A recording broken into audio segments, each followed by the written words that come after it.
ये अभी अभी कौन है मतलब? हाँ अभी खोल रहा हूँ बस।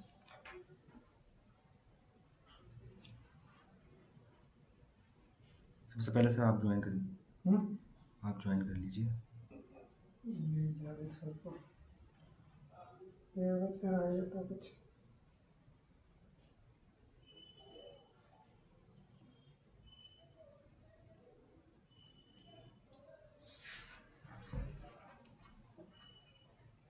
ठीक हो गया सर, लिंक स्टार्ट कर रहा हूँ।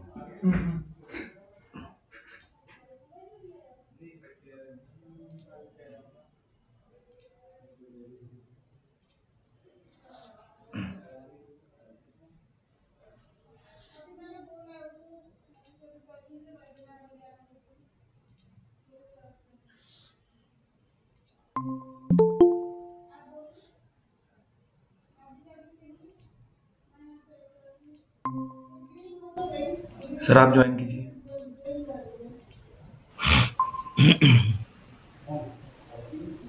ज्वाइन कर लीजिए। अस्सलाम वालेकुम।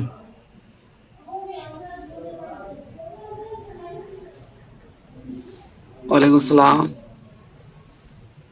कितने लोग कर लिया सर आपने ज्वाइन? सब आ गए? हाँ प्रोफेसर भी आ गए, एक मुजफ्फर आलम। वो कह रहा था पहले तुम क्या? कृत वाले को सुनकर आप ज्वाइन कीजिए, आप बात कीजिए इनसे। जल्दी आप ज्वाइन कीजिए, मुझे आवाज़ नहीं आ रही।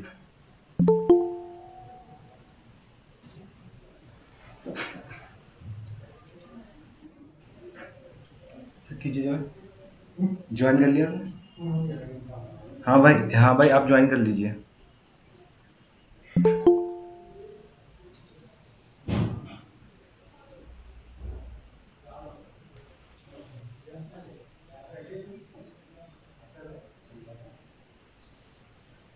अब सर आ जाइए आप। एक मिनट सर, आपको चेयरमैन साहब बुला रहे हैं। हाँ जल्दी आइए।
क्या हुआ? इधर ही मेरे साथ है क्या बोल रहे हैं? सर क्या बोल रहे हैं? सबको मेरे साथ चलिए करिए, आप करिए, स्टार्ट कीजिए ना। क्या करें? हाँ स्टार्ट कीजिए। हाँ अहमद भाई भी आ गए हैं कॉल पर।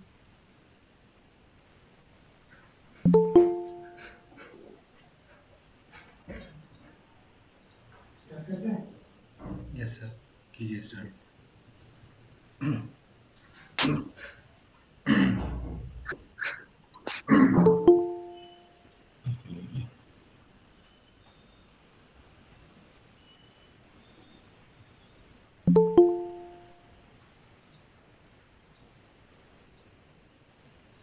अस्सलाम वालेकुम सर।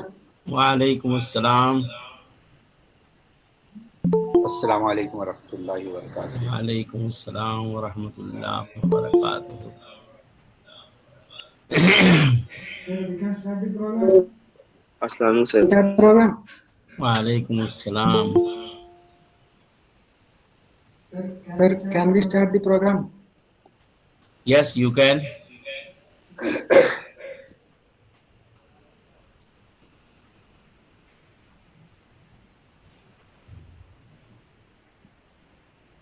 Yeah,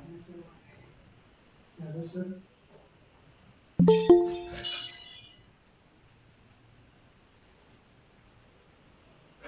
क्यों? بسم الله الرحمن الرحيم الحمد لله رب العالمين والصلاة والسلام على رسوله الأمين وعلى آله وصحبه أجمعين السلام عليكم ورحمة الله وبركاته. First of all, let me call Hafiz Muhammad Ahmad, the student of Physical Education Department, to recite the Holy Quran in order to start our program.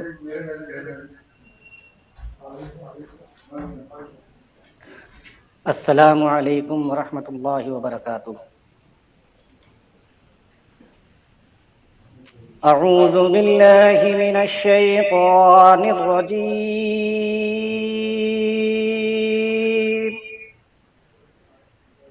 بسم الله الرحمن الرحيم.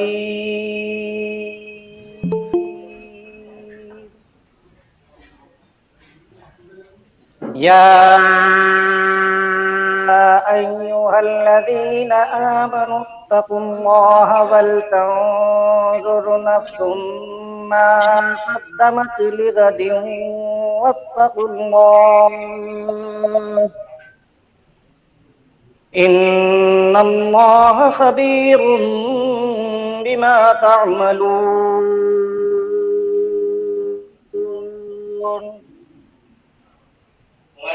ولا تكونوا كالذين نسوا الله فأنساهم أنفسهم أولئك هم الفاسقون.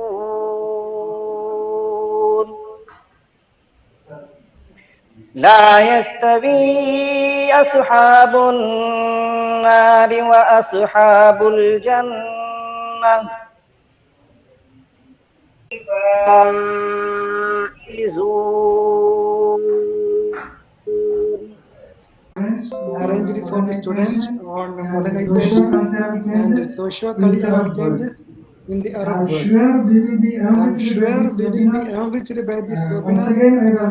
Once again, I welcome all of you for this event. This webinar is conducted today on the course of considerable changes has been experienced by the West Asian and North African regions in economic, political, and social spheres in the 21st century. Increasing rates of modernization and globalization in the Arab world over the past 2 decades have led to moving away from religion, tradition, and ethnocentrism to embracing more secular, liberal, and egalitarian values. So, at the end of the webinar, you will leave with the concept of modernization and how it affected the Arab world in socio-cultural and intra-cultural aspects. And feel free to drop your questions on the topic, and we will answer it. We will answer your question at the end of the presentation. And also don't worry about making notes immediately, since we will check the sessions recording later.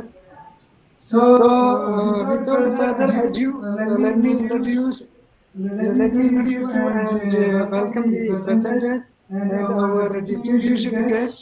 And first of all, I welcome Dr. Rizwanur Rahman and Dr.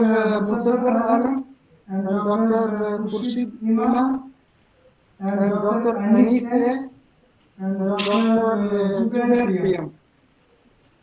So now it is time to call Chairperson cum Dean Professor Javed Iqbal sir to deliver his speech. So over to you, sir.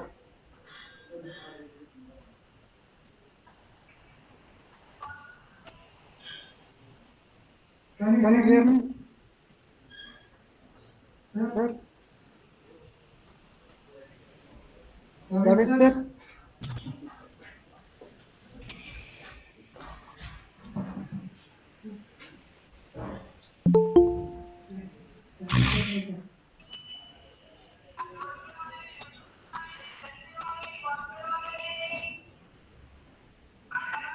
Javed sir, are you there?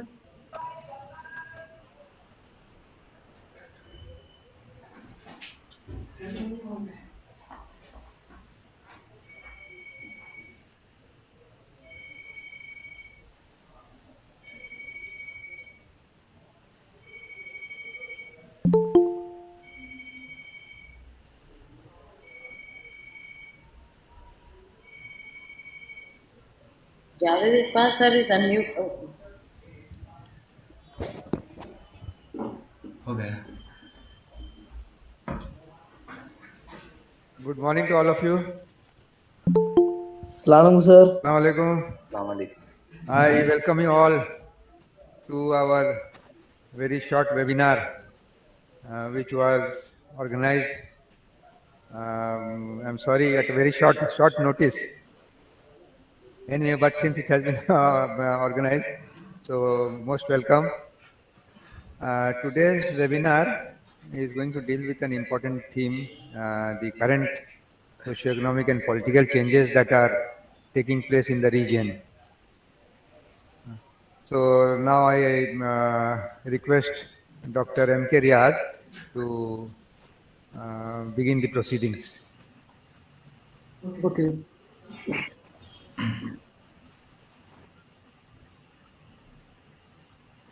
First of all, I would like to call our first speaker, Dr. Muzaffar Alam, Professor in the Department of Arab Studies in English and Foreign Languages, University, Hyderabad.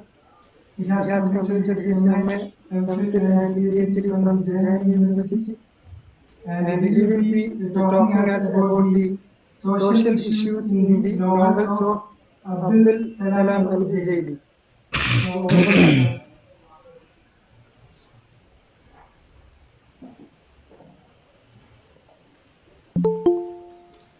Respected Chairperson,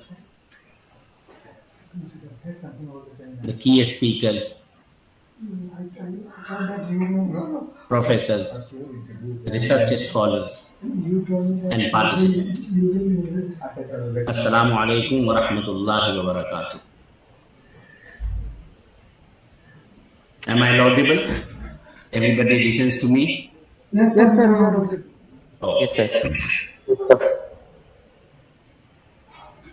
Our deliberation today is on a very small topic, social issues in the novel of Al-Salam Al-Ujaili. Al-Salam Al-Ujaili has different identities known in the Arab world as a physician, as a politician, as a literary figure, as a professor.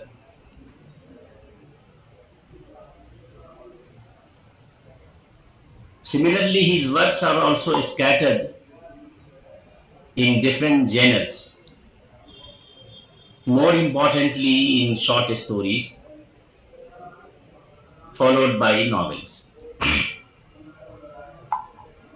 Apart from novels and short stories, means fictions, he has many works to his credit in travelogues, maqamat, poetry, essays, etc. He is considered to be the prolific writer, the most productive and versatile literary figures in the 20th century of Syria.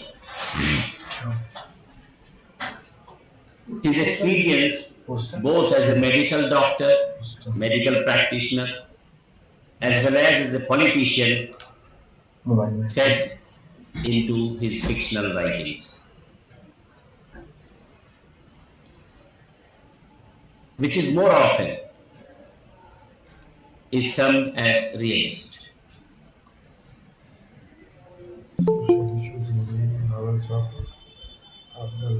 He is considered one of the earliest writers of fiction in Syria. Sir आपको mail कर दूं poster. Among so many writings, he shot to prominence for his fiction.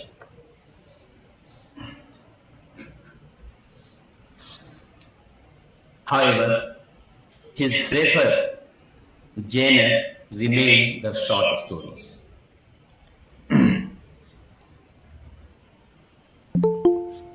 I don't want to deal his life history because my topic is social issues.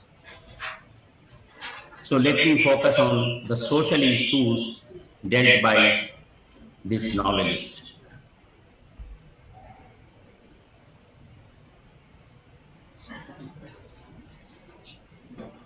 Among his important novels,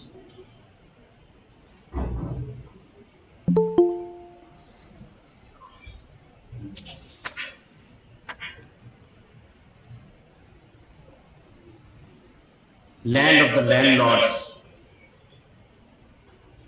The Smile Between the Tears, The Submerged, Hearts on Wires, The Most Beautiful, Baladi October Flowers, The Colors of Loves, and many others. Altogether, he has almost 10 novels in all 40 works.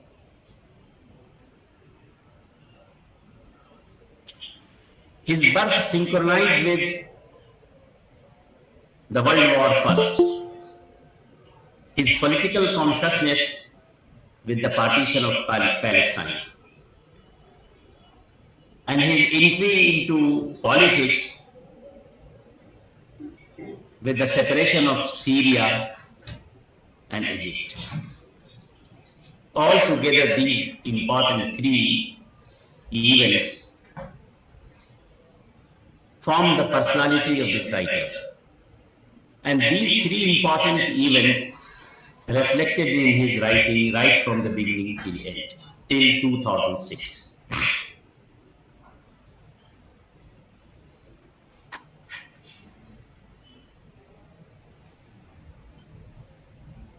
Among issues,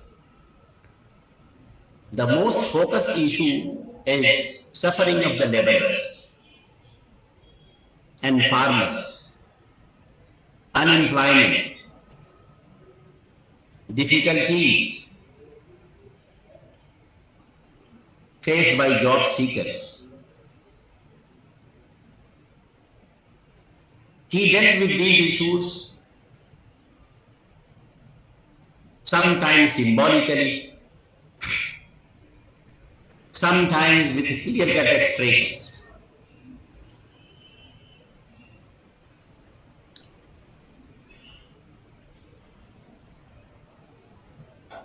Among the problems faced by farmers, he focused on the exploitation of these farmers by the landowners and the feudals, ignoring their dignity and respect in the society.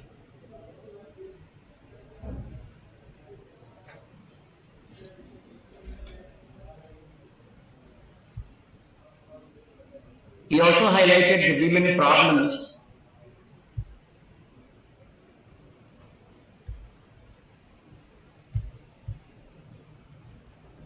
These problems are reflected in different forms through various characters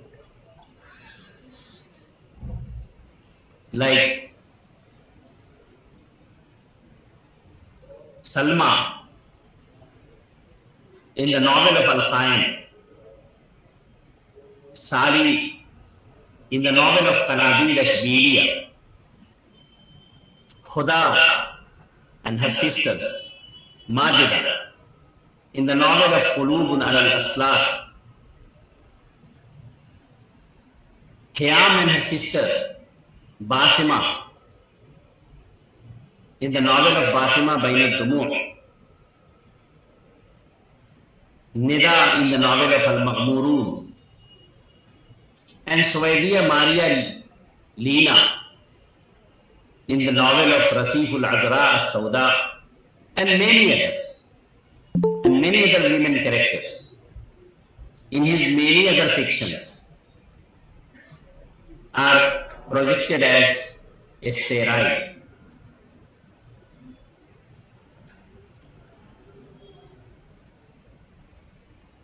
This sterility of all these women characters reflect the sterility of Arab society. These women characters are not as sterile in fact, but they are projected in these novels as a sterile because the writer wants to project the Arab society as a sterile.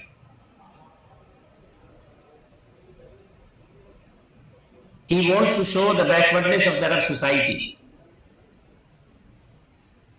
He wants to show the lack of development, lack of industrial revolution, lack of scientific temper through all these women characters.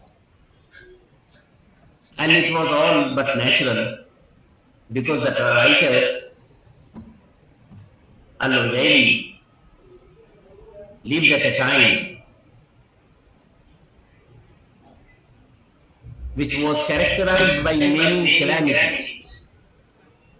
And these calamities altogether prevented the achievement of national unity, scientific temperament, and the industrial progress of the Arab land.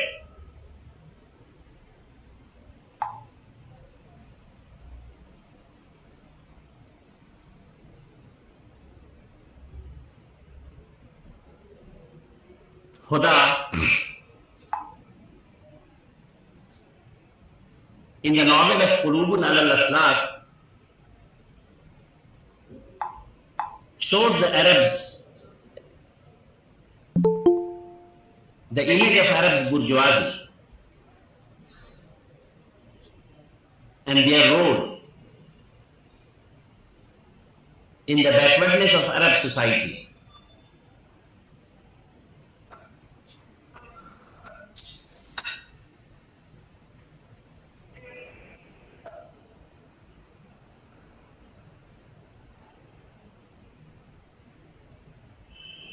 Similarly, the writer has highlighted the second important social issue, and that is migration of people from desert and villages to urban areas for different reasons. The migration itself may be a common phenomenon for many countries in the world, but migration in the fiction of this writer for other reasons.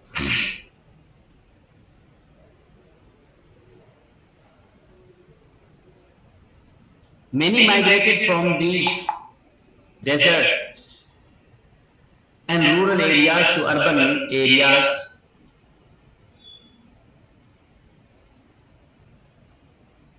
or from feudal society to urban society due to frequent flood.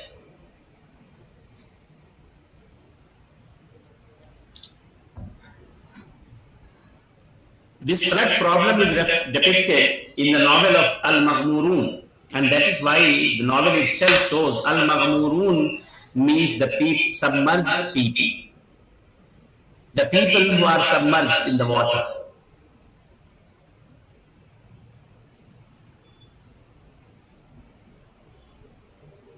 He raised this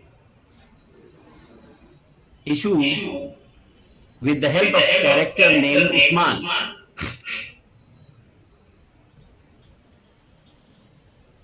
Though flood is a rampant, this is a frequent problem, especially in the desert area of Syria. But nothing could be done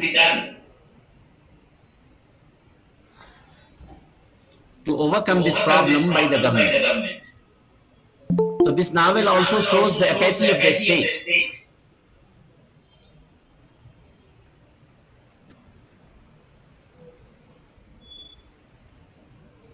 Toward this frequent problem faced by the people. And for this problem, their migration to the urban sectors.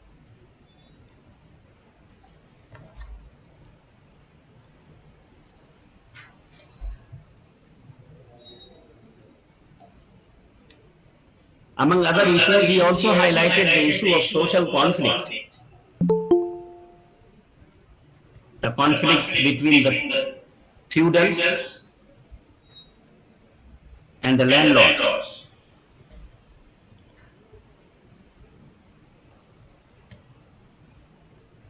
And between the landlords and the ordinary farmers in the context of migration.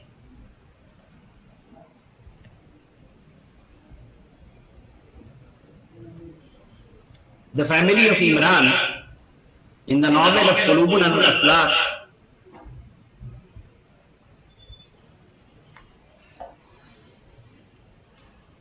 represents a feudal family who is very happy with the existing system of feudalism,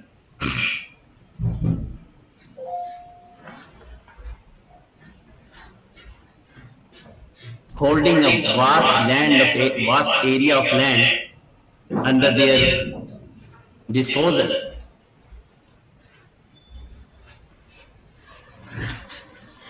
Owning substantial property. Thus, they support this feudal system, the existing one. On the other hand, in the same novel, the writer highlighted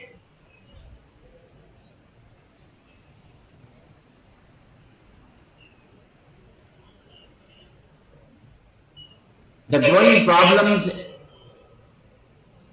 in these regions by the investors, keeping in mind their own vested interests.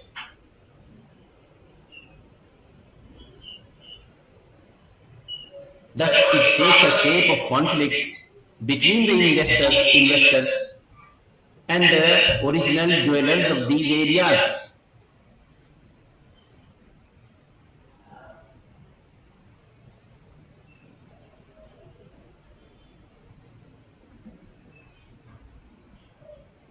And he made a comparison between the urban society and a rural society, counting the main features of both.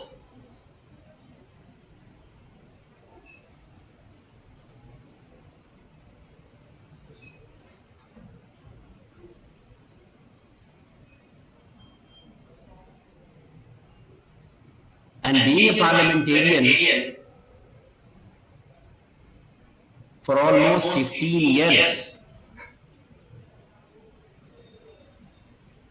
he not only raised these issues, all three that I have mentioned here,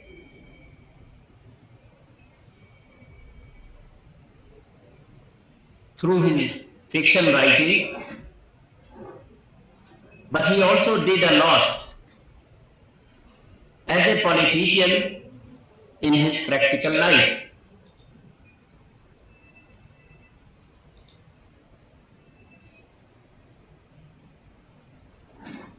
And the last point,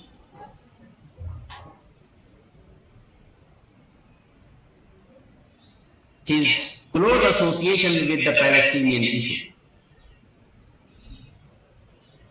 Not as an issue of politics, but as an issue of society.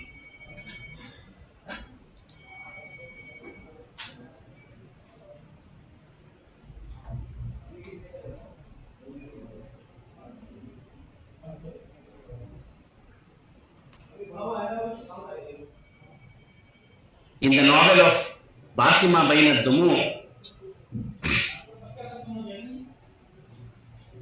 smiled between the tears,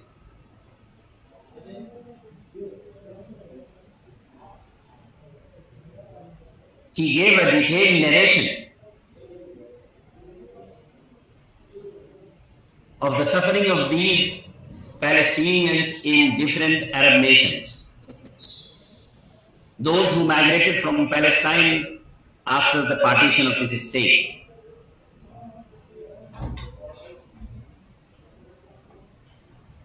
and the treatment meted out to them by their own brethren in different nations. So both the aspects, means treatment meted out to them by the Jews, by the colonizers, and treatment meted out to them by their own Arab brethren in different Arab states. Both aspects of the issue are reflected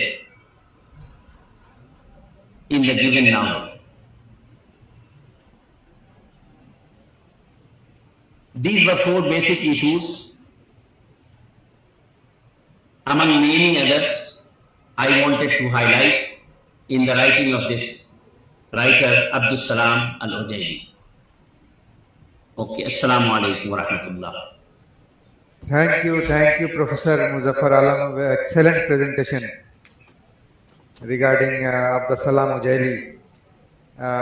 In fact, many of the issues which you have highlighted in his novel, currently Syria is grappling with those same problems in a different form. And Al-Salam Ujaili was not only a novelist, not only a man of literature, he was also an activist. So this makes his work all the more important, and incumbent upon us to study his works in greater detail. With these words, I once again thank Professor Muzaffar Alam and request Dr. N.K. Riaz to call upon the next speaker. Dr. Riaz. Okay, sir. Now I would like to call Professor Rizwanur Rahman, with the Professor of Department in Jawaharlal Nehru University, Delhi, and he has completed MA in Arabic Language and Literature from JNU, New Delhi. Later on, he pursued his MPhil and PhD in Arabic from the same university. Today, he is going to talk us about modernization and Egyptian society as depicted in selected Arabic novels. Sir, over to you, sir. Assalamu alaikum. Wa alaikum salam. The Honorable Dean of International Studies and Chairperson, Department of West Asian Studies, Professor Javed Iqbal, Professor Muzaffar Alam, Dr. Khurshid Imam, Dr. Riaz, Dr. Muhammad Azhar, colleagues, friends, research scholars, Assalamu alaikum. This webinar was actually organized in such a day, and I was asked to present the paper. This is the time of actually various seminars and conferences, but still I prepared a short presentation which is on modernization process or modernization of Egyptian society, which have been depicted in select Arabic novels. And in this presentation, I'll try to shed light on three novelists, two very briefly, and one in some details.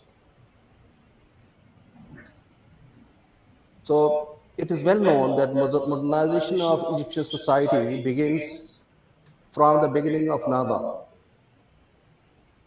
that is a Renaissance, after arrival of the Egyptian army in the end of 18th century. This event led to the entry of French and European literature, machines, European ideas, which we described as vehicles of modernization of Egyptian society. Egyptians also later on had the opportunity to get introduced to new technology, especially printing press, and in the later period, during the period of uh, the Muhammad Ali's successors, many Egyptian observed the French society very closely after many of them traveled to, to France and other countries for the purpose of education. On the other hand, Lebanese Christians worked with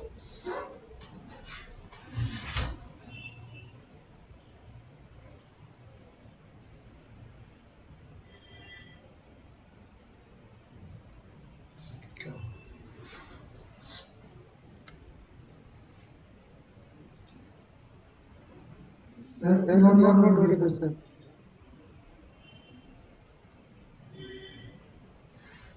आपकी आवाज तो आ रही है sir.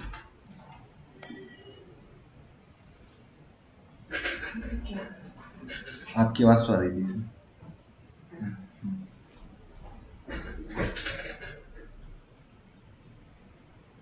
Sir, can you rejoin, sir? Rizwan, sir, you are not audible.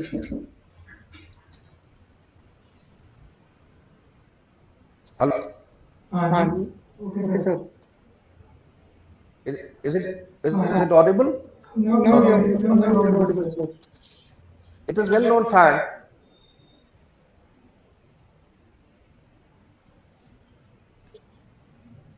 Audible? Okay. Muhammad Hussain Haikal was the first writer who wrote the first Arabic novel known as Zainab, which is rural Egypt and which has a distinct mark of impact on the process of modernization.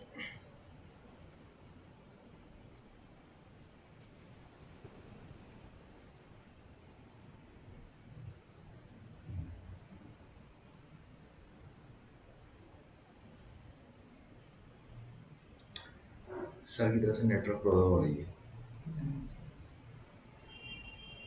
I think we should reconnect. We can't hear. Sir, could you please reconnect? Rizwan, sir? Your voice is cutting.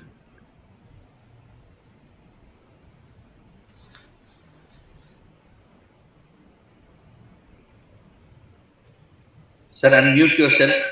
Sir, unmute. Okay. I'm using now mobile.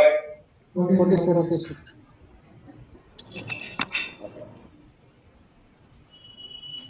Just a second. This is the problem of technology. Problem of modernization. Yes, modernization. So I was saying that Muhammad Hussain Haikal was the first writer of Arabic who wrote the first novel in Arabic known as Zainab. That is the background of rural Egypt and which has a distinct mark of impact of process of modernization and modernity in the society. This was the first experiment where a simple poor man, poor men have been depicted as pivotal characters in the fiction. Poor people based solely on agriculture for their livelihood, struggling to barely survive, were depicted. It is surprising to note that the writer from an elite section of society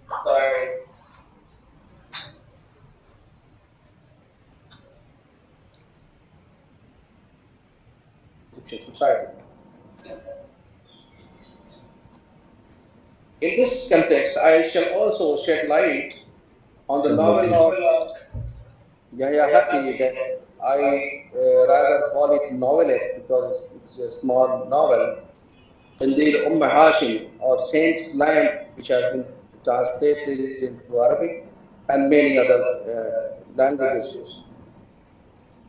It is it is a very interesting reading, especially for the people who are studying Egyptian society. So uh, the work Saint's Lamp or Qandil Hashim can be interpreted as a symbolic criticism of liberal experiment in Egypt that followed First World War, and a comparison contrast of the Ba'ath Party and Muslim Brotherhood. The writer presents that the argument that the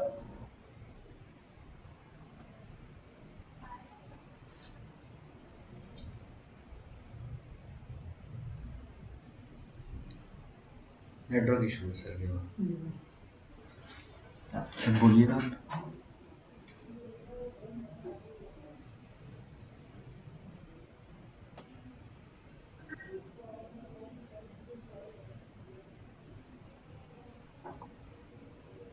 Rizwan sir, you are not audible, sir. Okay, I am not using camera because Okay, sir. connect is very problem. Okay, you can proceed without camera, sir. Haqi presents the argument that the East and West can be and should be reconciled, and he does this through his use of politically volatile examples of science and religion of an eye doctor, ophthalmologist in a small community, as opposed to political parties and Islamic religion at the level of the state and society. So basically, this book is a kind of clash between the tradition and the modern ideas which are coming from the West. So it is difficult to place the exact time of the Saint's Lamp or Qandil Hashim because many of the characters and patterns Haqi notes existed in both 19th and 20th centuries, but the setting is not as important as its contextual meaning. Now I come to the Najib Mahfouz trilogy. That is a series of 3 novels. One is Bain al-Qasrain or Palace Walk. Second is Qasr Short or Palace of Desire. And third is As-Sukkariya, Sugar Street. These are the novels from 1956 to 1957. Through this, I try to analyze the process of transition to modernity in Egypt through these novels by Najib Mahfouz. These works project the historical and social and cultural transformations from traditionalism to modernism in Egypt through fiction that reflects the stories of 3 generations during the time spans depicted in the 1917 to 1944. For Cairo trilogy, as it is known, the narratives represent upheavals not only in Egypt but also in the world in the process of convulsive change. In 19th century Egypt, the influence of European culture was felt more profoundly under the rule of Muhammad Ali's grandson Ismail, who planned to turn Egypt into a modern state. This was also influenced by British indirect rule in Egypt, which lasted from 1882 to 1952 and ended abruptly in the Egyptian Revolution of the year 1919. Regarding the 1798 French Revolution of Egypt, followed by that of British, it can be claimed that these colonial imprints were of crucial importance for Egyptians in the process of modernization. As the social, economic, technological, and historical backgrounds of Egypt, they were different from those of European countries. Developments in the world at that time left the people of Egypt stuck between their own culture and European kind of modernity. Egyptians were Muslims, while Europeans were largely Christians. However, the new way of life that was intended for their people was of a post westernized form of modernization.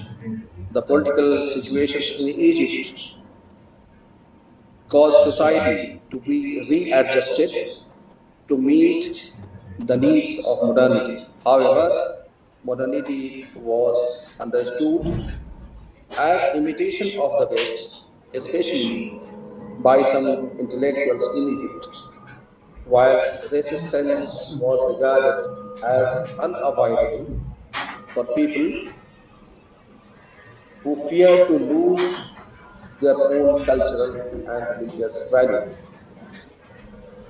The intellectual and historical transformation that took place in Egypt in this period are successfully portrayed in Najib Mahfouz's these three novels. But and these are basically depiction of three generations of one family. He portrays extended families that have close relationships which fade away over time as each new generation moves further away from traditional lifestyles and tries to adopt a new way of life under the social and economic conditions of their own countries. Mahfouz depicts the story of three generations of Abdul Jabbar family from 1917 to 1944. During this time, Egypt experienced two world wars as well as the brutal repression of 1919 revolution by the colonial regime of Britain. Although partial independence was gained as a result, the national struggle of Egyptian youth represented in the novel through the personality of Fahmi, the second son of Abdul Jawad family, and his friends, was for the total freedom of the nation. The Cairo trilogy, the first generation, Ahmad, Abdul Jawad, and Amina, represent the past, while the second generation, Kamal, represents the conflict between past and present. Due to Ahmad, Abdul Jawad's strict disciple,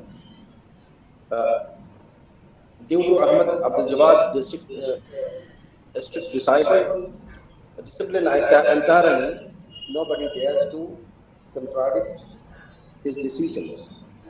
It is unthinkable, for example, for the wife and daughters to go out of the house without his permission.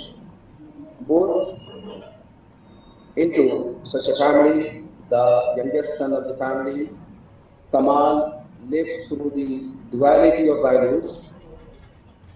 Due to the process of modernization this country is going through and the kind of education he has gone through, the third generation, however, openly opposes the system implemented in the family and increases of Ahmad Abdul Jawad's two grandsons, Abdul Momin, joined the Muslim Brotherhood.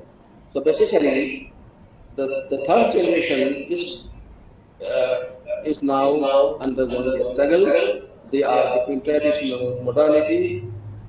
One section of the society wants modernity, wants modernization of the society, while another section wants to remain tradition, traditional. Of all the characters in Najib Mahfouz's trilogy, it is probably Hussain Shaddad of the trilogy who have the most in common.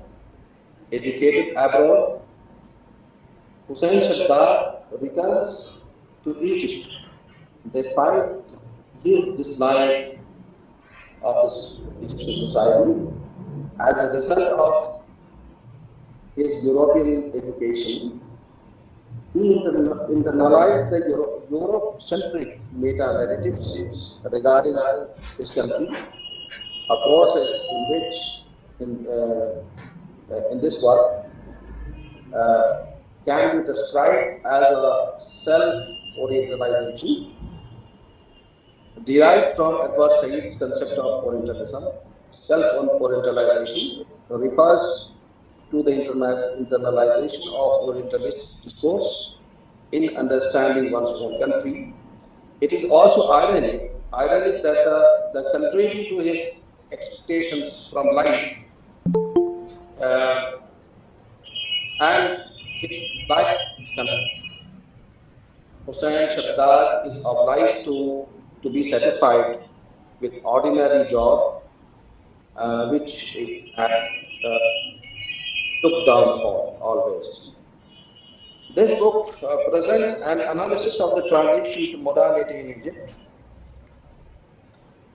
as depicted in trilogy based on comparative literary theory, which I am not going to discuss here.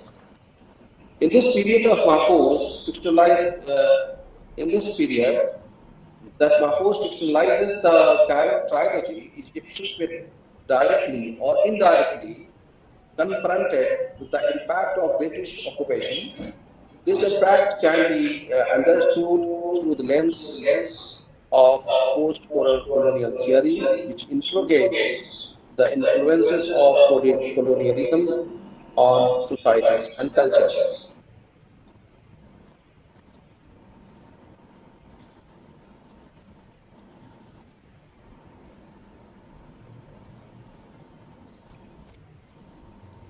So this trilogy, as I said previously, is describing how modernity has slowly crept into Egyptian society and how it has been treated by the three by Najib Mahfouz in his novels. At the same time, there is also kind of conflict in the society among the people, because there has always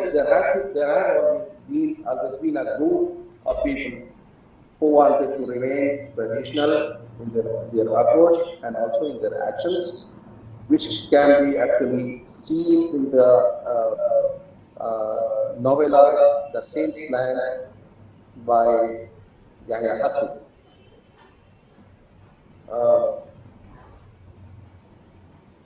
I think with these words I should finish my presentation, because the problem of connectivity, internet is going in color.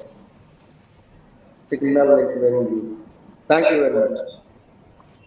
Thank you, Professor Rizwanur Rahman. On a more personal note, I would like to share this information with all of you that I know Professor Rizwan right from his student days. We were together in JNU, and he was my junior. So right from his master's days, he has that intellectual streak in him. And right now we could have a glimpse of that intellectual streak in his presentation. He has touched upon a very important theme. You know, the Egyptian society, this process of modernization, it has been going on since the last 100 years, and the Egyptian society is in a state of tumult even today. Look at what is happening. You know, Arab Spring, then again reversal of the Arab Spring, military coming back again and again. So it is the misfortune of the Egyptian people that despite having such a long literary tradition, they have never had an opportunity to experience real democracy and freedom. Now, with these words, I now request Dr. Riaz to call upon the next speaker to give his presentation. Thank you. Okay, sir. Thank you, sir. Now let me call our next distinguished speaker, Dr. Khurshid Imam, Assistant Professor in the Center of Arabic and African Studies, School of Linguistic and Cultural Studies, Jawaharlal Nehru University, Delhi.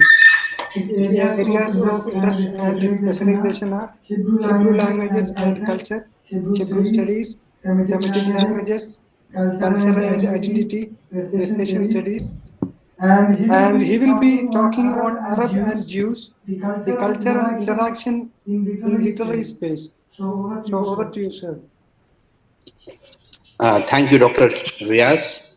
Let me, in the very beginning, congratulate and thank the Department of West Asian Studies, Aligarh Muslim University, and in particular, the Dean, International Studies, Professor Javed Iqbal Sahab, who has been a mentor from my student days itself, and Professor Muhammad Adhar Sahab, who I had seen him some time back. I wouldn't have spoken to him in a long while, who has also been my teacher. He has taught me investigation studies here in JNU and has been a guide and mentor throughout. Also, I should thank Professor Rakshanda Fadli, ma'am, whom I have heard several times with awe and adieu. Thank you for giving me this opportunity. My topic, as you all know, is Arabs and the Jews, the cultural interaction in literary space. For me, this is a new area that I have started studying of late, particularly the literary aspects. And I had been focusing more on the contemporary times, the recent literature that has been produced in Israel post the establishment of the State of Israel. But through the process, I realized that it's not possible to understand the current literary reservoir of Israel without understanding the historical connect between the two people, who largely we know through the conflict that is being reported every now and then on different platforms, that is of violence, conflict, etc., etc. But if we go back into the history and try to understand the process of modernization, contact, cultural development, cultural interaction, the conflict, the confluence, the contacts, all these have been preserved in the literary form in one way or the other. And this is what I have tried to look into, or I have been trying to dwell upon today. But having listened to my two earlier esteemed professors, so Professor Muzaffar Alam and Professor Rizwanur Rahman, who have been very focused on the perception how an Arab intellectual writer saw these developments and depicted them in the writings. I have taken a different path, trying not to focus on individual writers. Rather, I have tried to look in my paper to locate the interactions, the points of interactions, the exchanges the give and take between these two people who have been living together for centuries, with all its upcomings, downfalls, everything they have witnessed together. And I have tried to locate on those areas. And let me, in the very beginning, underline that I have tried not to use or substantiate my paper with subjective elements because it's a very lengthy period that I'm talking about. So it's more about the interaction, the points of interaction, and how it might have or it has impacted the other. So West Asia has been home to both the Arabs and the Jews, and there has been consistent contact and conflict between these two people and their cultures. The intercultural dialogue of the two has always been very complex and intricate because both of them follow the same history, same tradition, same narration with different versions maybe. So it's intricate where to differentiate, where to make that distinctions, where lies us and them. So there are indications of antagonistic dialogues as well, stemming from ethnic, social, and political tensions that were there on the ground, to indications of mutual influence and fruitful dialogue between the two sides, resulting in reflecting in the different outputs that they have done throughout the ages. For example, through translations, through theoretical performances, through joint projects, all these are areas in which both the Jews and the Arabs have worked together, producing an array of literature, religious, non-religious, etc. And those are very. But in modern contemporary times, particularly with the start of Zionist movement, the traditional points of contact and conflict suddenly became more violent, loaded with national elements into that. The conflict and the literature thus produced was largely influenced by ideological reasons than literary reasons. So these are the few outlines that I have been trying to look into. And there is no doubt that this backdrop of conflict and confluence has impacted the writings of both these people. This entails their long Abrahamic tradition, the tribal nature of the two people, and we can go on enlisting a big list of confluence and conflicts. The literature of full of these elements, not necessarily between the two people, but also within each one of them. So if we look into the Arab writings, we have different groups. If you look into the Jewish writings, we have different sects. All these are there in the writings that we can see throughout. So my paper tries to divide the whole interaction into two prominent phases. One, of course, is the post-state period, when the state of Israel was established, and the one lengthy one, the most prominent one and the basic one, was prior to the establishment of the state. It's a long period, but the distinctions are very clear because in post-state period, the nature of literature produced in Israel, both by the Jews and the Arabs, are of a very different and distinct nature than the literatures produced earlier. So today, as we know that Israel represents the Jewish state, but prior to the establishment of the state, Jews were scattered in the Arab world, where they lived amicably with the Arab counterparts. And this is a very important point because living amicably results in exchange of ideas, thoughts, discussions, debates, etc., etc. And apart from that, the Arab world in general has been a crossroad of cultural transmission, north, south, east, west, and of course, as a result, it has been largely not a monolithic society. It had been a vibrant, heterogeneous society for most part of the history. So in pre-state period, the encounters between these two people dates back to the pre-Islamic times. Both these people have interacted over a long period of time, and the process carries several identities that assert commonality as well as differences. Of these long encounters, it is worth mentioning two periods which I have just mentioned, is that have left immense intellectual impact, leaving behind an ocean of academics.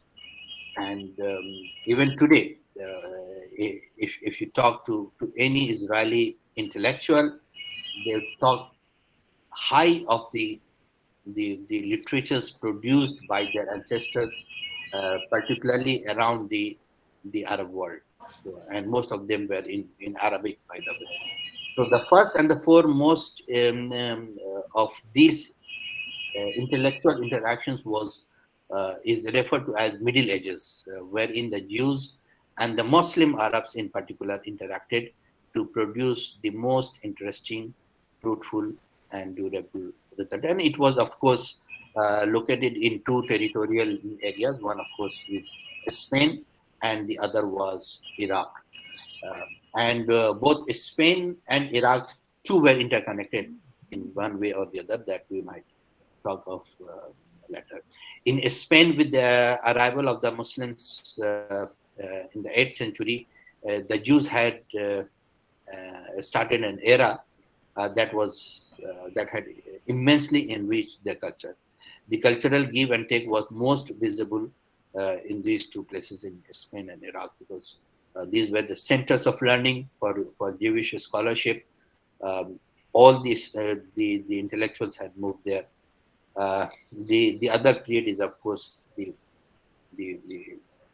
establishment of the state, where I would be talking about more the differences between switching over of the Palestinian Arabs, or the Arabs who so far had been writing in Arabic, and then with the cultural influence they switched over to writing in Hebrew, and which is a major shift that a community that is a people that is so proud of its language Arabic, so proud of its history, emotional attachment of the language of the Quran, and is still switching over and writing their intellectual outputs in Hebrew is a big shift. So that we'll talk about later. But in the beginning, I should speak about their traditional, particularly in the Middle Ages, which was in Spain. So as I said, that for almost 4 centuries, the Arabs ruled Spain, and the majority of Jewish people at that time lived under Arab rule, and it was at this point that began the long and brilliant period of Arab-Jewish symbiosis, a period which can be said to have been the most flourishing in Jewish history, and many Jewish writers have accepted it. They too call it a golden period in their history, and its significance for the Jews and for Judaism to this day cannot be exaggerated. It's there, it's documented, it's accepted, and it is spoken about, and it is there in the Jewish discourse and narrative even today. The cultural, artistic, and commercial activities of the Arab invaders made that country the most enlightened in Europe. Historians speak with awe about Cordova, the capital of the Umayyad Caliphate, speak about its rich culture, rich heritage, palaces, courts, etc., etc. And these centers and the courts attracted and patronized poets, philosophers, men of letters, scientists, etc. And the Jewish population responded wholeheartedly, eagerly contributing their talents and drawing inspirations to revive their own language and culture. A famous author, Eliyahu Astor, who has written the book in 3 volumes, The Jews of Muslim Spain, notes that in 11th century, scholars who were steeped in Jewish lore and familiar with all areas of Jewish literature lived in every community on the Iberian Peninsula, which is, of course, the southernmost part of Spain.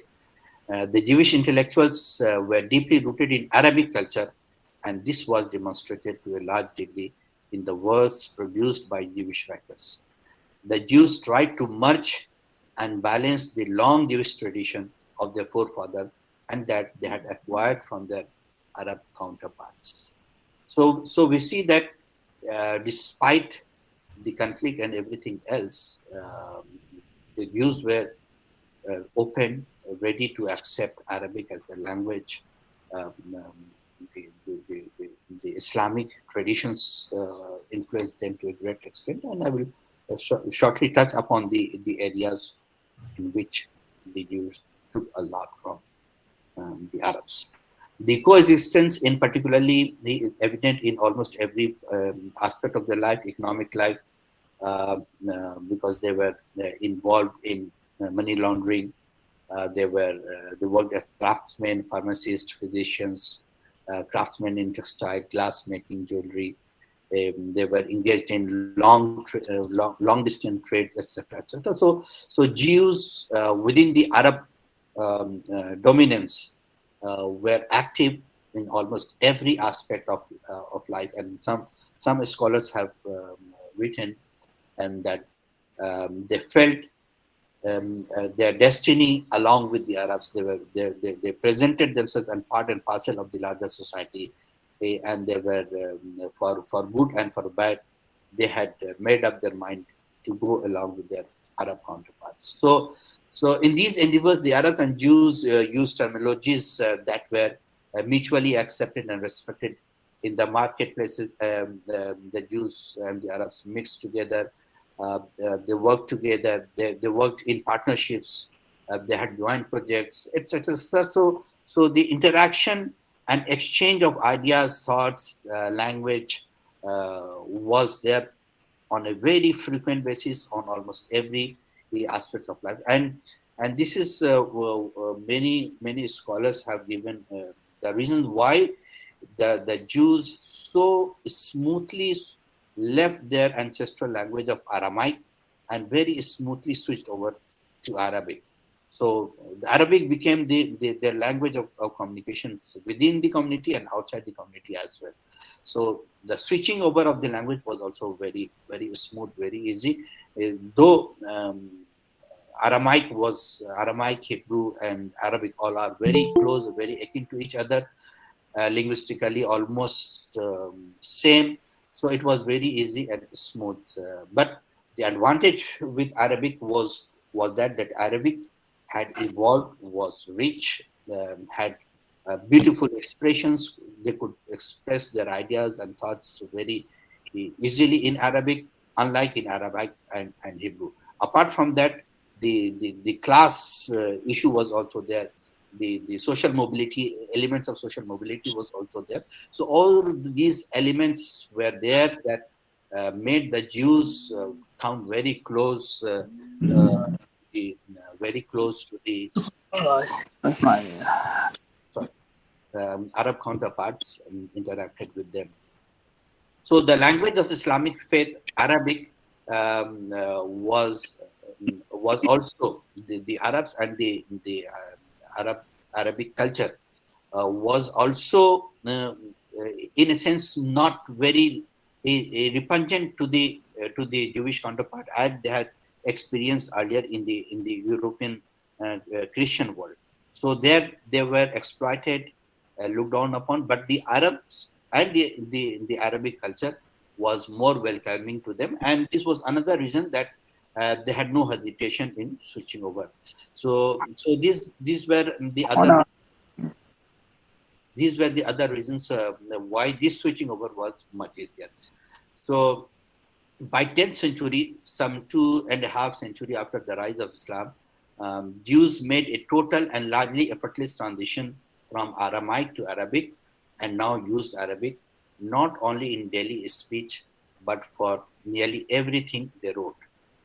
This prepared them to share stock and barrel in high culture of Islamic society. Islam came in contact with science, medicine, philosophy of the Greco-Roman world centuries before the European world. So these translated works helped the Jews of the Fertile Crescent which was the heartland of Islamic Empire and first center of the new Arabic science, medicine, and philosophy, convinced the Jewish counterparts to adopt, improvise, take ideas, thoughts from their Muslim counterparts, and applied the same ideas in their own world. So we see that the Arabic and the Islamic Renaissance laid the groundwork for the Jewish cultural innovations. The Bible was translated into Arabic. Hebrew as the language began to be studied scientifically using linguistic tools in vogue at that point of time by the Arab grammarians. But nearly every they wrote in Arabic. And this was not limited to philosophy, for which Hebrew entirely lacked vocabulary. And one of the reasons which I felt and I have read in different texts, that's my own conclusion, is because of the kind of holiness that they gave, the sacredness that they applied to the language Hebrew, that it was almost impossible to use Hebrew language for anything which was extra religious or non-religious or secular even. So the vocabulary was very limited and it would not expand and explore. So that was the reasons why Hebrew could not evolve and gradually moved away from the society into a very exclusive use of religious sermons, prayers, rituals, rites, etc., and etc. So the Jews took a lot from the Arabs, and one of the most prominent area where we see the impact was, of course, the poetry. Now, poetry is the only exception. Poetry in Hebrew is the only exception where the Jews use the Hebrew language. And now the most of the topics in the beginning with the Jewish poetry was largely to motivate people towards religiosity. So the initial Jewish poetry had a very limited theme of purity, piety, etc., etc. And this was the only sphere of Jewish writing that was done exclusively in Hebrew. Otherwise, the rest, religious, non-religious, everything, a large part of it was done in Arabic. So with this exception, and even in poetry, the Jews had adopted the Arabic meters for writing this poetry, the Arabic themes for writing the poetry. So everything they had borrowed from the Arab area, the themes, the Islamic Pythagorean thoughts, and all those. One of the greatest and very prominent rabbis, Sadia Gaon, who died in 942, and he's considered as the father of Judeo-Arabic culture, also wrote poetry, and most of the poetry he was also the head of one of the very famous and prominent yeshiva, which is the religious center of learning, which was situated in Baghdad, and later he moved to Spain and then again back to Baghdad. So he also wrote lots of poetry, and all of them were in Hebrew, but the themes were largely taken from there. Apart from that, the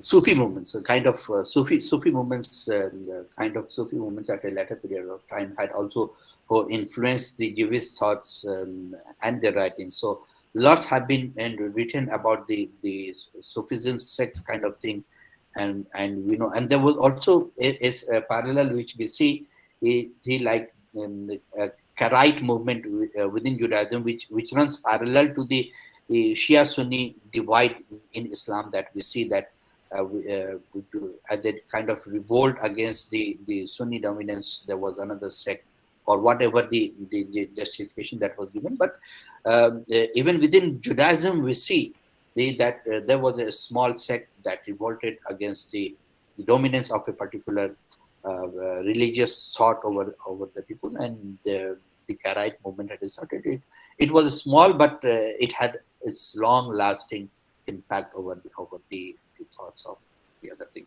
So a brief sketch about the long history and the different aspects. I haven't talked in detail about the philosophy, science, the religious materials. I've just touched upon the areas on which the Arab world and the Arab writings, the Islamic culture had impacted the overall writing thought process, the cultural impact on Jews and Judaism. But with the establishment of the State of Israel, one major shift happened was the different centers where literatures were being produced. They started shrinking, and another center of literature started being produced in what is later started to be referred to as Israel. So we see that the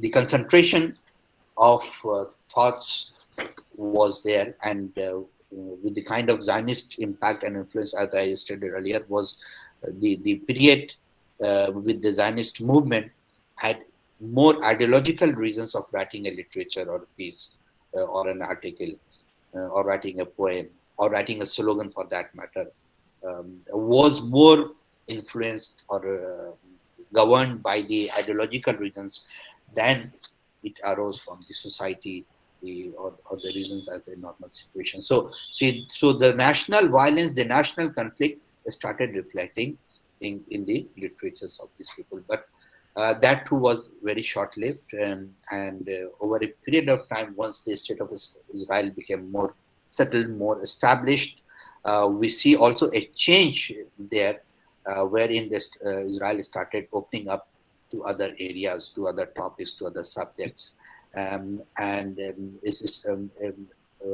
alternative narratives and cultures were rising to surface, shaping a multicultural picture with different national, ethnic, and religious attributes.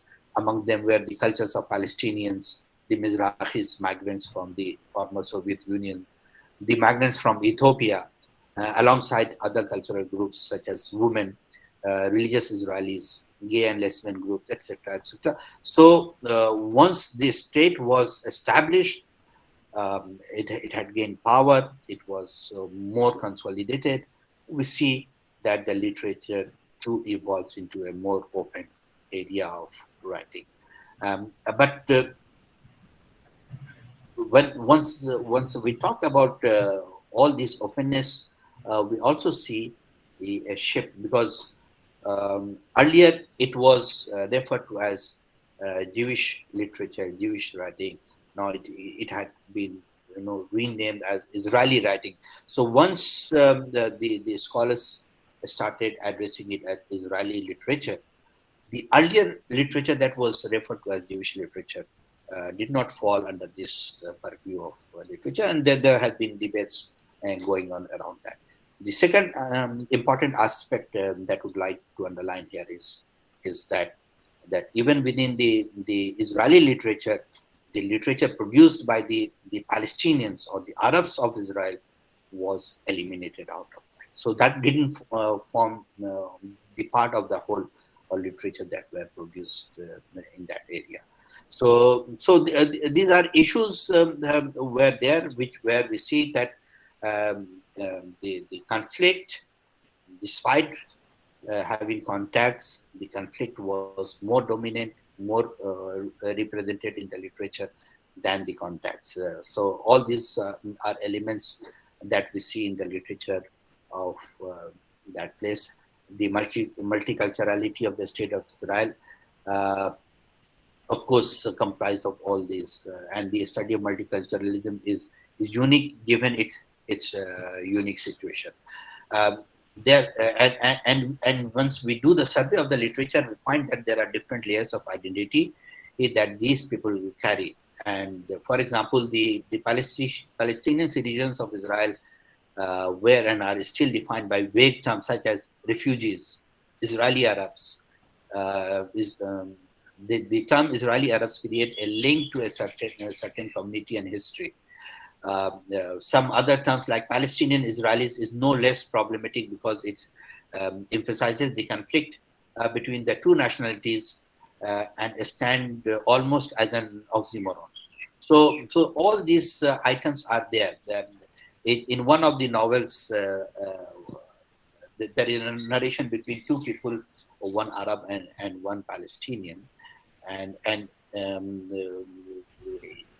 in the narration, an individual mentions the identity as Palestinian, as an Israeli, as a Palestinian, in a background of an Israeli institution where they were studying together. So while speaking, the person said that it was that how can you be a Palestinian? Either you are an Israeli Arab, you cannot be a Palestinian. And if you define yourself as Palestinian, it means that you are not loyal to the state. So these terms are very loaded terms that have been used in the literature, which depicts the split. And for the Palestinian writers within Israel, they too have this conflict and split within themselves when they talk or when they decide to write in Hebrew. So some consider them as a betrayal to the Palestinian cause, to the Arab people, Arab culture, and switching over to the Hebrew language while writing their writing. And it was not equally a very welcomed thing from the Palestinian Israeli counterparts to accept their literature as a part of the larger Israeli literature. So the conflict and confluence was also there, but gradually now we see more and more Palestinians are writing in Hebrew, and their literatures are also gaining acceptance and prominence within Israel and outside Israel as well. Some scholars, their novels and stories, I'm talking about the Palestinian writers, have also been translated in many other languages. They have been also awarded by the awards by the Israeli government. So these are the developments that we see.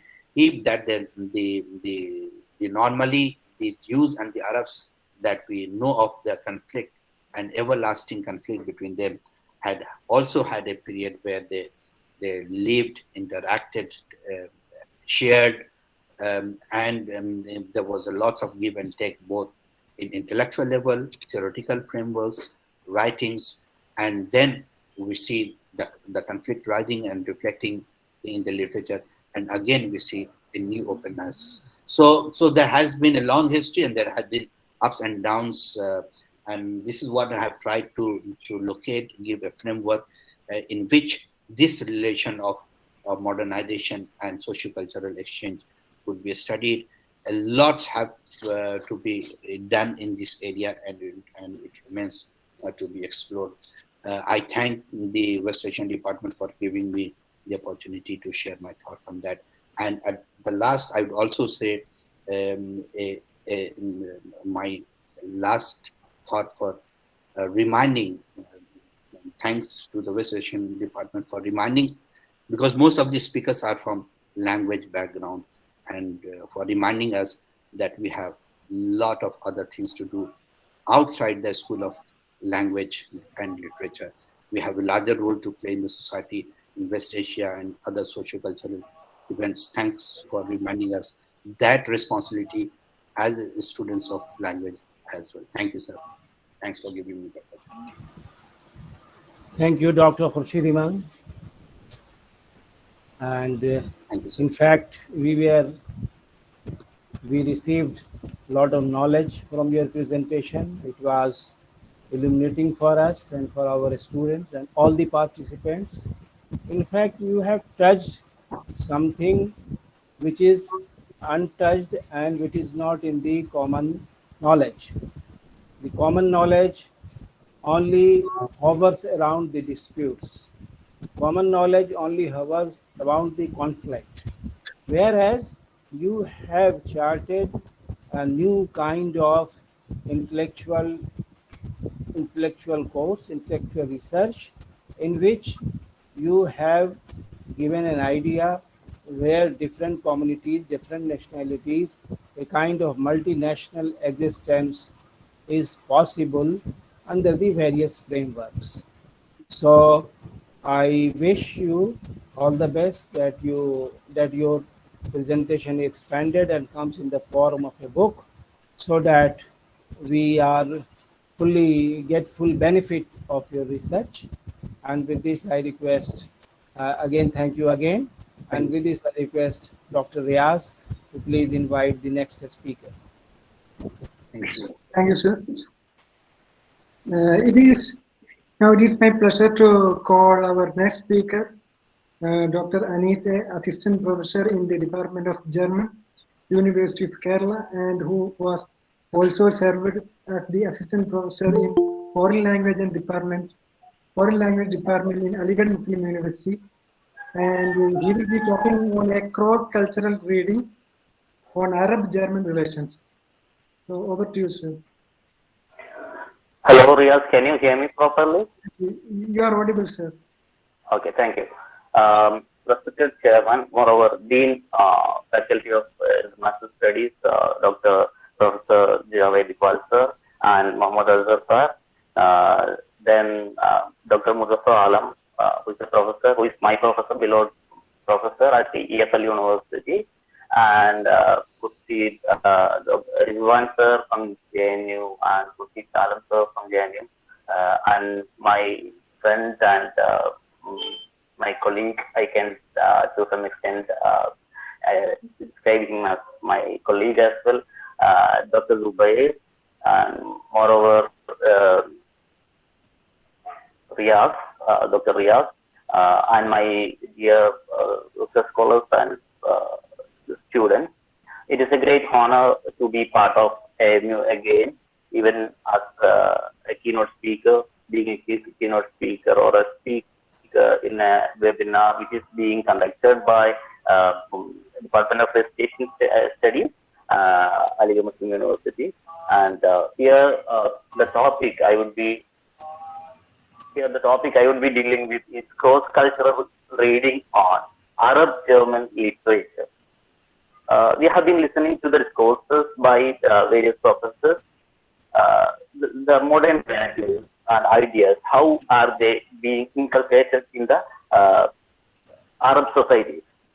And the next, coming talk is also dealing with feminism. How is it depicted, or how is it being inculcated in the Arab society? But I would like to take this session into something which is different. That is the area where Arab-German literature, how actually Arab literature is being Arabic literature or Arab literature. Arab literature, when I tell Arab literature, I mean that it is the literature produced by Arabs. It could be anything, it could be in any language, not only in Arabic. But the literature which is being produced in the land of singers and poets, which is Germany. So this cross-cultural reading is how it is important. We have been talking about the modern values which are being implemented or which are coming into being in the Arab world. But how Arab values and how Arab ideas and how Arab style, how Arab culture is being imparted to the culture of Germany, and how their literature is being influenced by the presence of Arab writers in Germany. That is the topic I would like to share with you. And in fact, when we look back, when the Arabic works or Arab works are set foot in English literature or in English language or in some other European languages, it has a long history. Maybe it can go back up to 17th and 18th centuries. But when we say Germany and German language, how friendly or how accurate or how much ready his language to accept Arabic styles and Arabic literature and Arabic cultural glimpses in their works. If we really trying to trace that, we can easily understand it is not beyond 1970. That means 20th century. 19th, only we can see some Arabs who have come to Germany and started their writings in German language. So here we can name some first generation authors or writers from Arab world who have been to Germany and who have been contributing towards German language with German Arab identity. We can name them as Yusuf Selman Taufi, and of course Rafiq Shami. So Rafiq Shami is one of the bestseller authors in Germany, who is currently available in Germany. So similarly, Syrian poet Adel Kassoul. Also, he had gained a good audience, good number of audience in his very beginning of his writing in Germany. So similarly, we can as I told in the beginning, we have the history of the Arabs who are living in Germany and producing their literature in Germany. Their history dates back only to 1970s. So we have only one generation of writers in German language who are from Arab countries or Arab world. So similarly, Anik sir, sorry for interrupting. Can you please remove your headset? Your sound is not clear. Not clear. Okay. All right. Okay. Thank you for me. Thank you. So the second generation would be Halima Alain and Sharma Fatah, Anis Hamda, Raida Sabah, Jamal Suki, and Altaf Yusufi.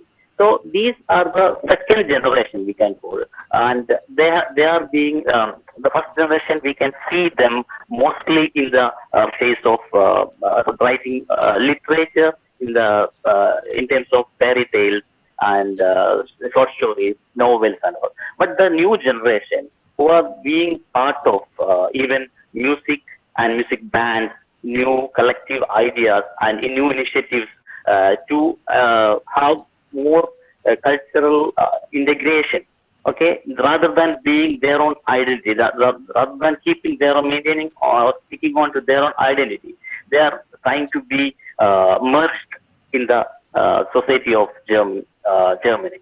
So these are the generations we can see in the land of Germany now from Arab countries, and of course we'll have to we'll have to quote some names. We'll have to bring some authors who are prominent in Germany, who are from Arab world. For example, Abbas Khidr, who was born in Baghdad, and he's one of the well-acclaimed authors in Germany nowadays. And the works he has brought about after he came into Germany was written only in German. That is very and how he starts writing in German is because the others means his friends asked him to write in German, and he was reluctant to do so. And after some time, he wrote some letters to some of his German friends, and who gave him encouragement and who encouraged him to do more. So that actually gave birth for a new author with old or with we can call Oriental identity, and he has been awarded with many awards. For example, Nelly Sachs Prize and Hilde Domin Prize for Literature and Excel Literature. Excel for an Excel reward that also he has got. And Rafiq Shami, one of the best-selling authors in Germany right now. He is from Syria, and his novels. In fact, there are so many novels So he has produced so many novels. All of them have either either the narrative style of Arab language, or it will have the thematic framework from the Oriental situation.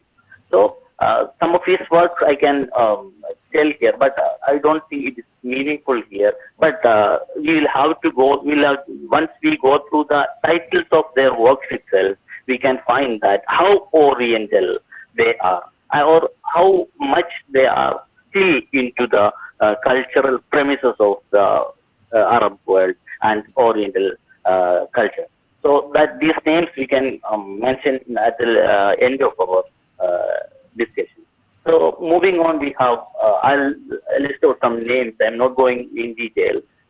So Khalid Al-Mali, he's actually he came in Germany in 1980, and he himself founded a publishing house there, Al-Kamel Verlag. So you can see the Al-Kamel.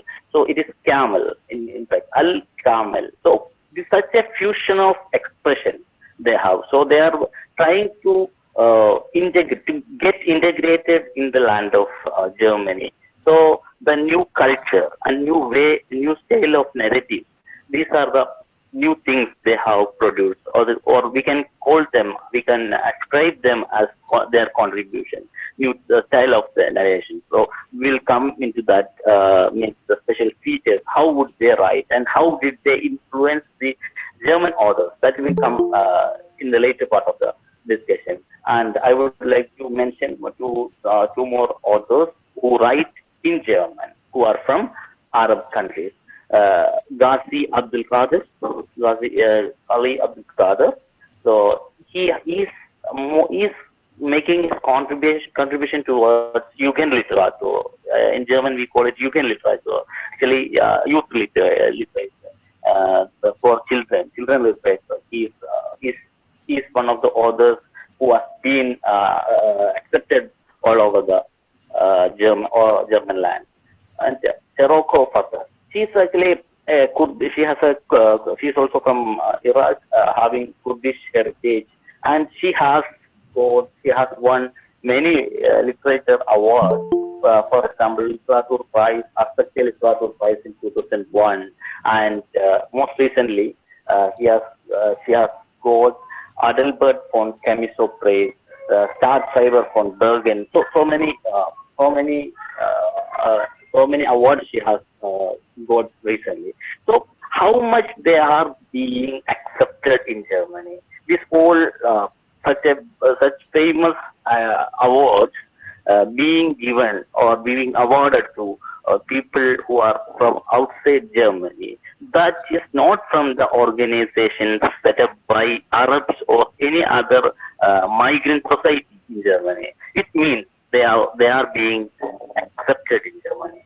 So I don't want to prolong my discussion or talk. So there is another part, means how Arabic literature, we have a great culture or heritage of Arabic literature. This should also be imparted to the German society, so that for that also this migrant community has developed many.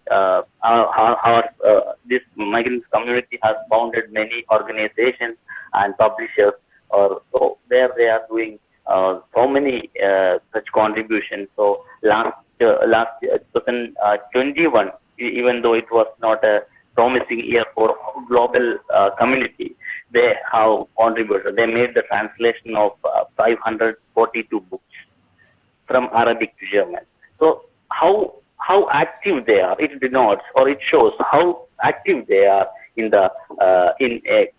being, although they are a migrant society, they can still contribute to a large level, at a large scale. They can contribute to the literature of the other country or hosting country, and simultaneously they are willing and they can and they could in the past to introduce their culture and their literature to the community with which or in which they are being integrated.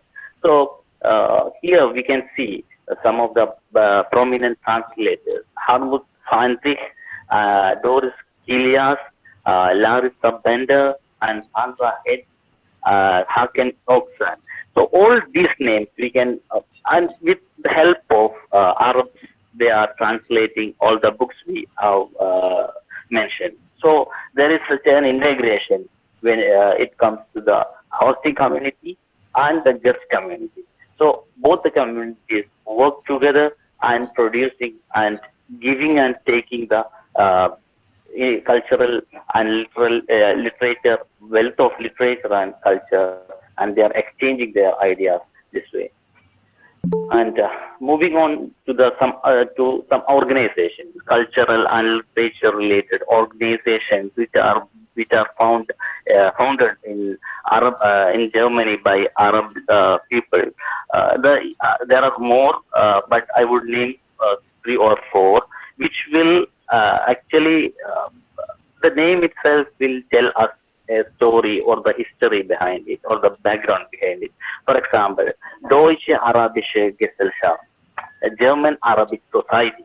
That's the name of one organization. Deutsche Palästinische Gesellschaft, German Palestinian Society.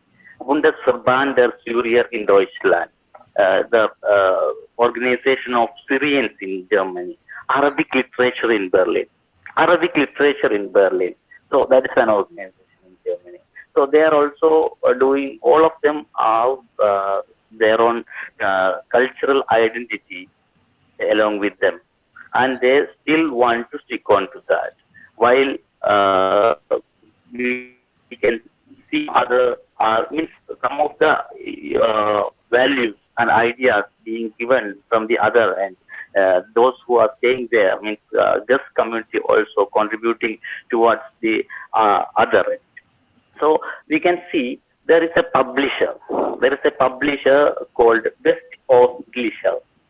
What it means, my friend and colleague Dr. Zubair will be more aware of it because his MPhil thesis was dealing with this one. westostlicherdiva.com. It's a blog by, we have already mentioned Rasha Khayyat. So her blog is named as West Ostlicher Diva. So West Ostlicher Diva is actually a work by Wolfgang Goethe, which is very famous, which connects both Orient and Occident. So here we have so that integration and us being as a bridge between East and the West. So they are trying in this regard a lot. They are making their contribution in this regard a lot. So moving on to the cultural events or publishers, we can see Hans Schiller, Al-Kutub publisher, Edition Orient publisher, Microtext publisher. So all these are run by Arabs in Germany. And we can see recently, actually last year, 2021, in July, in the month of July, they had a festival, literary festival, Bila Hudud, Arabic literature everywhere.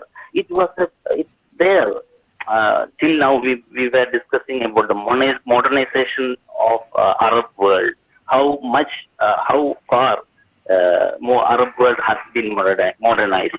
So here we can see in this festival, most of the participants were women, and it was told like those who have participated in this event, these women, they told it is the first of its kind where we could excel ourselves with our work and the readings of our own works. So it was very well noticed in Germany. So moving on to features of Arab writers in Germany. It is I will have to conclude this. I'm taking much more time, I guess. So I'll conclude in a couple of words. So the narration style, as we know, Thousand and One Night. So that methodology is being applied extensively in the works of Rafiq Shami. Story inside the story. So the same thing we can see Hans Fowler Turner, that That's a novel by Rafiq Shami, in which we can see so many stories inside, and the way he speaks and the way he narrates, everything is almost like what we had in Thousand and One Night. So it is not only with Rafiq Shami. If we move on and try to trace how Yusuf Noah, now one of the pioneers who came in Germany and established himself as a Arab writer, as a German writer from Arab world, he has coffee house stories. One of his works, and most of his works come under this genre. He has established this genre of cafe house Geschichten. So this narrative, it has a narrative strategy of Sherzada. So that story we have, most of us know how the story is being told in this manner. So, and we have, he has used some figures from Arab world sometime, and some figures from popular Turkish novels, and we will have some cliche figures. Even they are ready and they are willing to make or bring these characters in their works. And moreover, we can see Salim Al-Fanish, who is from Palestine, and where he is describing in his work many daily life of a woman in Iraq. So such many Oriental theme framework also we can see in this work. And we can, as I told in the beginning, the titles itself denote how Oriental their works are. For example, Gesamelte oliven kernel. Olive, of course, it belongs to mainly it belongs to Arab world. That is given as the title of a book by an author as Abbas Kitab. And thus camel with them nascent ring. The camel with a nose ring. So two cultures have been combined here in this work we can see.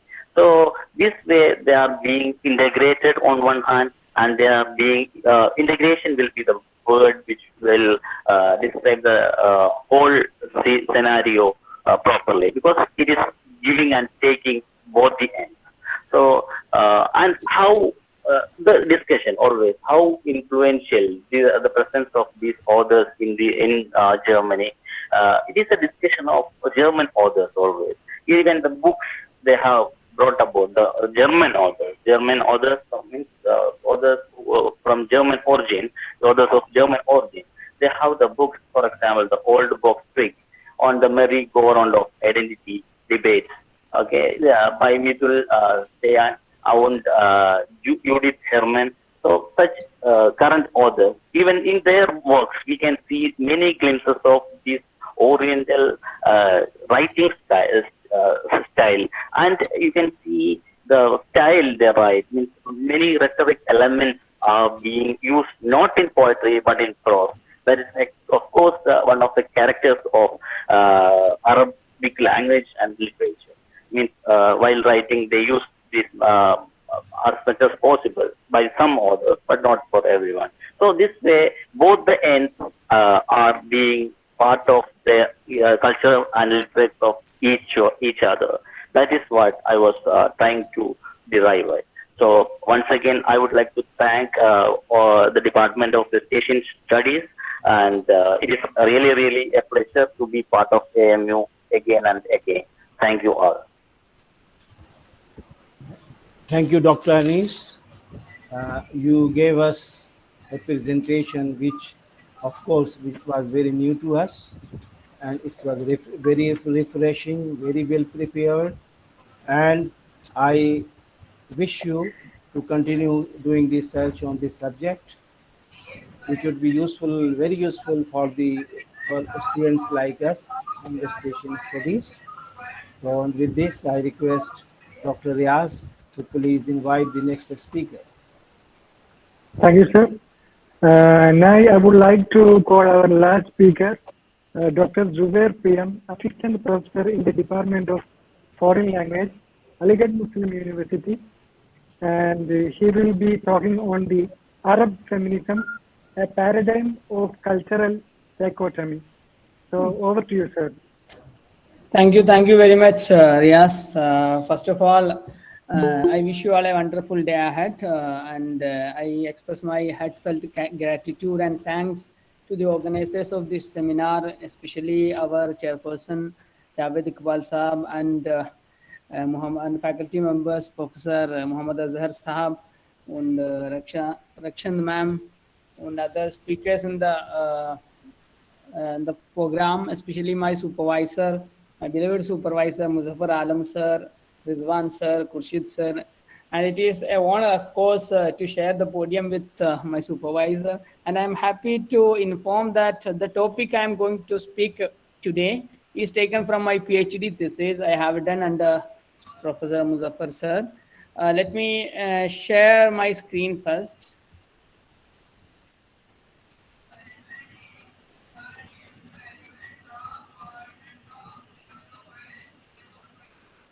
So my screen is audible, right? You can see my screen clearly, right?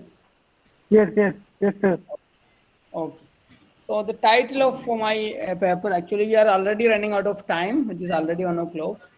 So I will make it very short and clear. The title of my paper is Arab Feminism, a Paradigm of Cultural Dichotomy. So as you know, from the term itself, it is very clear, Arab and feminism, or Islam and feminism. The contradiction is very clear from that combination itself, because the ideas and ideals proposed by feminism may not suit to the ideas and ideals proposed or found in Arab world. So that dichotomy is always there, but still we can see this feminism as a movement in Arab. So I will, before I further discuss in this dichotomy aspect in detail, I want to give you an overview about this Arab feminism, how the movement came about in Arab world and all. Actually, feminism, as you all know, originated from west, from west, and like any other philosophy or any other ideology, the best ideology comes to Arab world or Islamic world through the scholars, through the students who migrate to west, and they come back with the ideas and they implement it in Arab world. Especially these all come through our Misr, Egypt, as you all know. And actually the case of feminism also was the same. The feminism as a movement had started around at the beginning of 19th century, but the feminism as a movement in Arab world had started towards the beginning of 20th century. This writers like Huda Sharabi, Undeshisa, Zabrawi had gone to some conferences into Europe, and when they came back, they were totally influenced by ideas and ideologies proposed by in that conference. The conference title was, if I remember, International Women's Collective, something like that.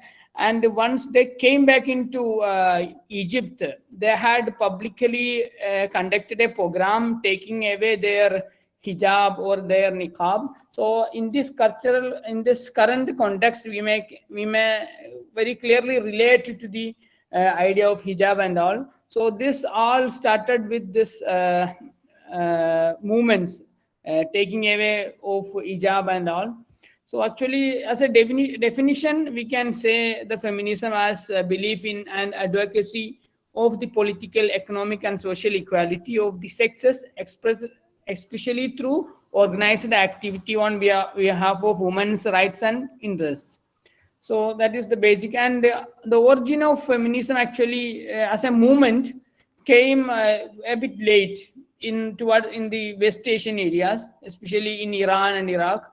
So the concept of Islamic feminism was first proposed as a concept by Islamic women writers in Iran, who presented their ideas in Iranian newspaper published in Tehran entitled Zenan, founded in the year 1992. From Iran, it spread through some Muslim women writers in Saudi Arabia, Turkey, and imperialism. Actually, this all originated, this woman movement had originated as a retaliation, as a response to the imperial and colonial movements at that time.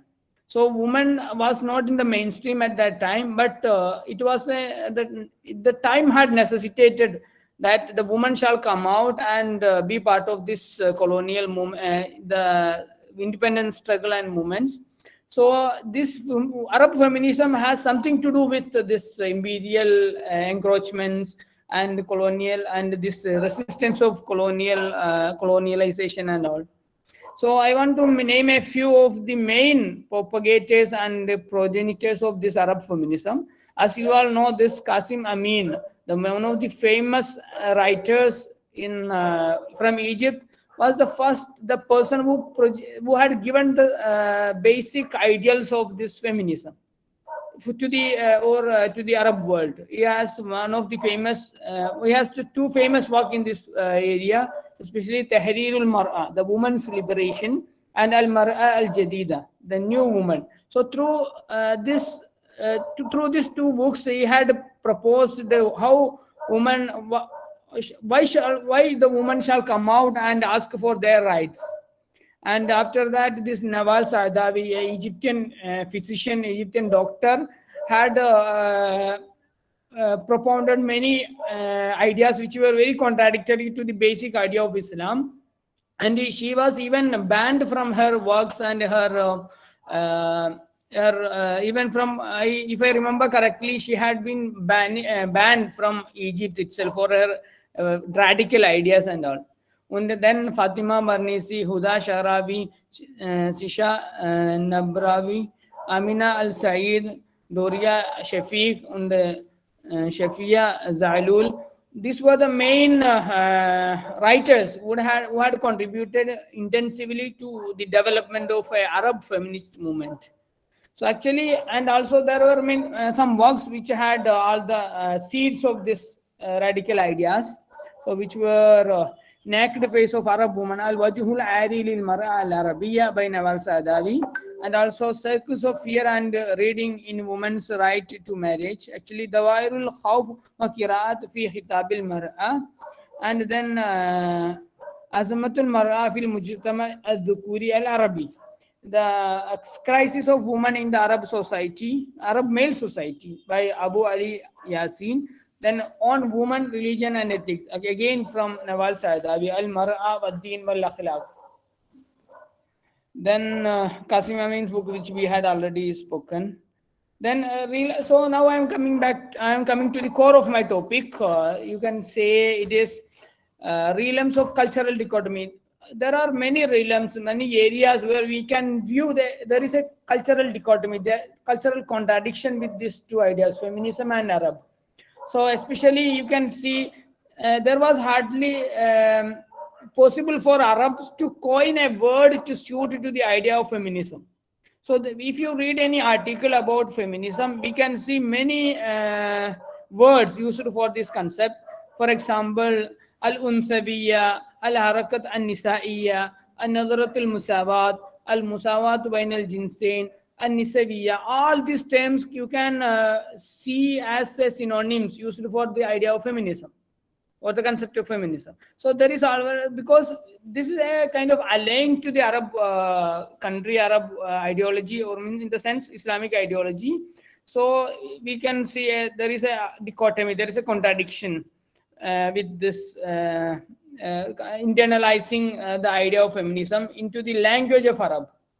So, and also another aspect is that the ideology which feminism comes along with was not compatible with the Arab ideas or Islamic ideas. Due to this, there was two ideological streams for feminism. One was Arab feminism with Western ideas. In this, what happens? The ideas and ideologies, these are original feminism, the Western feminism is taken as it is, and it is just applied in Arab world. So, but in this we can see they were raising their objection even to holy Quranic verses. So there were some arguments that this polygamy, a man is entitled to marry many women, at least 4 women as a maximum. So this should be reread and reinterpreted. Why can't women have this right? And also this irth, the inherited rights. So as per our Quran, we can say there were this clearly stated that men has double the right than the woman. So but they were arguing that this was due to the male chauvinistic interpretation of Quranic verses.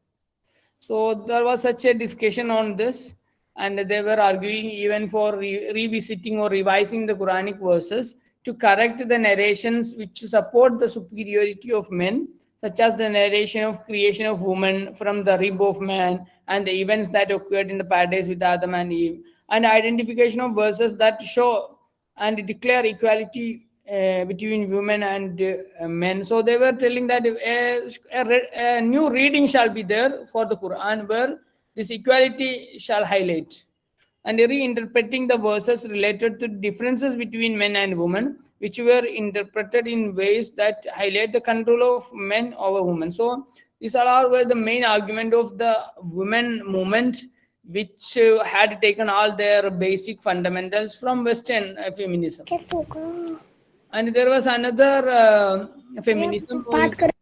Excuse me. Okay. Then Arab feminism based on Islamic ideals. So there was another stream, a parallel stream, which had supported the feminism, but which hadn't taken any radical step towards this.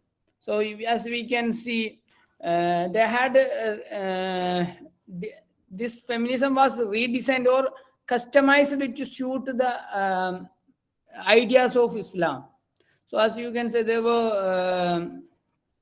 there is a writer called Aisha Abdurrahman Bintu Shatir. She had written extensively on women's from the Prophet's life and other from other historical context, but they were hardly contradicting the ideas of Islam. Still, she could read this.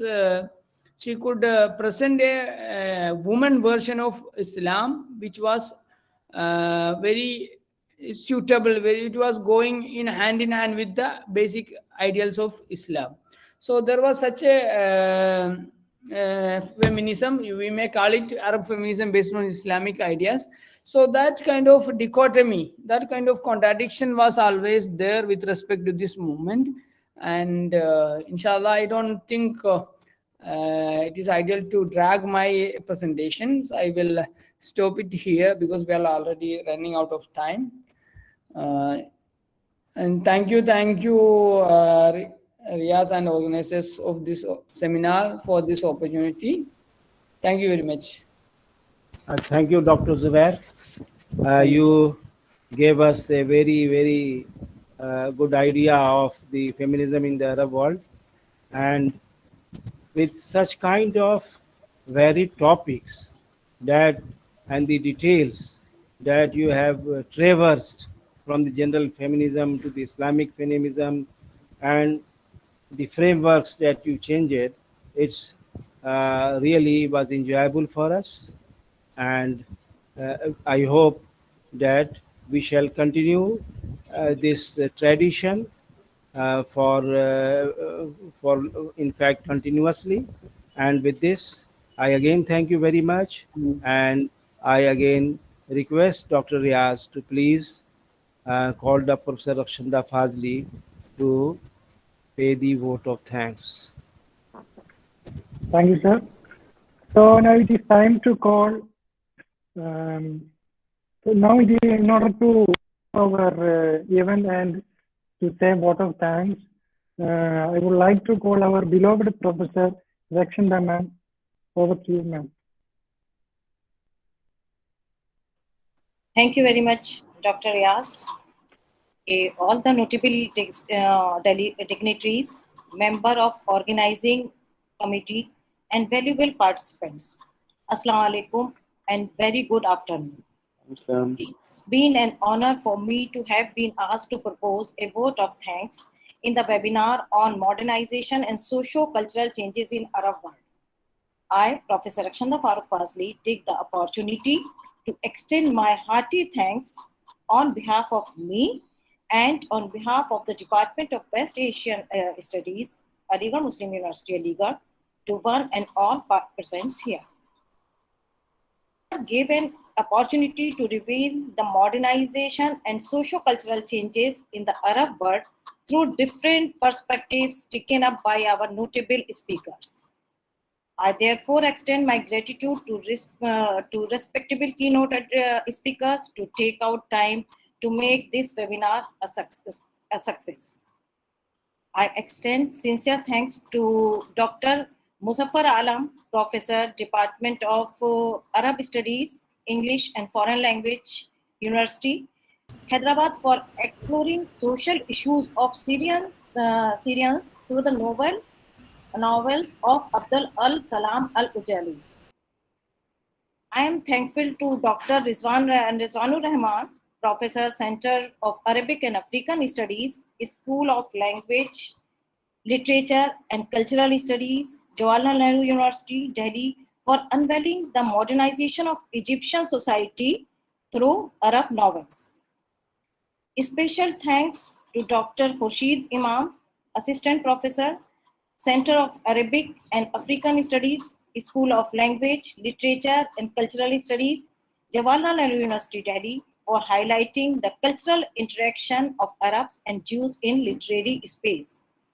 And almost this, I just want to make one thing very much clear.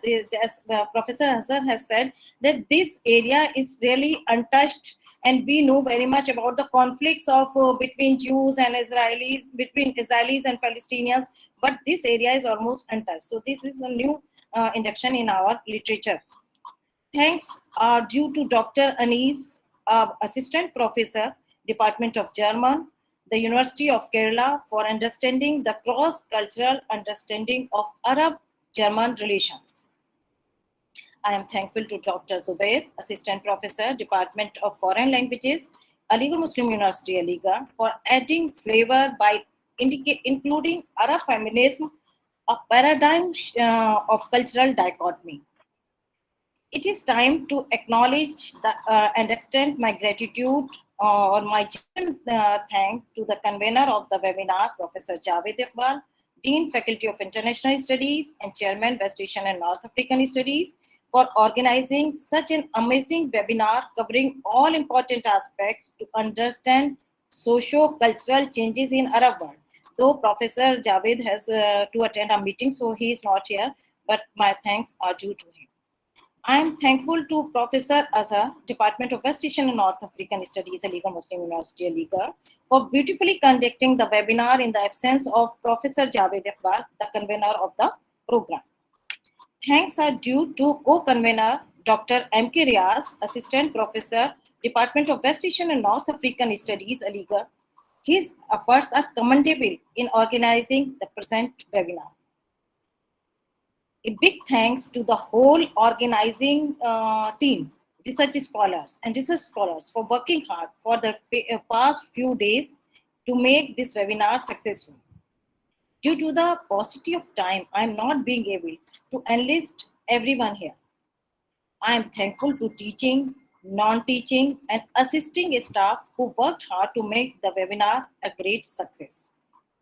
Last but not least, I extend heartfelt thanks to all the participants for their active participation.